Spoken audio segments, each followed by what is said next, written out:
Kaskart keliaudama aikčioju, kokie jaukus aplankytų miestų senamiesčiai. Plyšauju džiaugsmu išsirinkdama nakvynę į vietas, turinčias istoriją. Ir tik neseniai susimaščiau, kad gyvenu mieste, kurio vingiuotos senamiesčio gatvelės, istoriją alsuojantis pastatai, šimtmečius skaičiuojančios detalės, dangų bandantis pasiekti bažnyčių bokštai, anikiek nenusileidžia tam, kam taip plačiai atmerkiu akis keliaudama. Gyvenu, dirbu, auginu vaikus ir verslą čia, Vilniuje, kuriu miesto moteriai.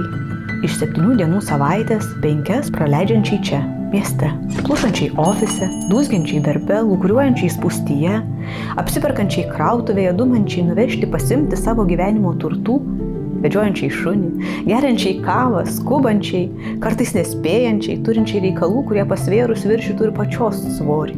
Savarankiškai, atsakingai, stipriai, žygiuojančiai per kasdienybę aukštai iškeltą nosimi, pasitikinčiai savimi, nes pasitikėjimas savimi augina ne tik pareigos, nuveikti darbai, įveikti iššūkiai, bet ir kaskart sudėliotas ir per dieną lydintis drabužių derinys, kuris dažnai yra kaip tikra vyšnia ant torto. Ne drabužiai sukuria laimę.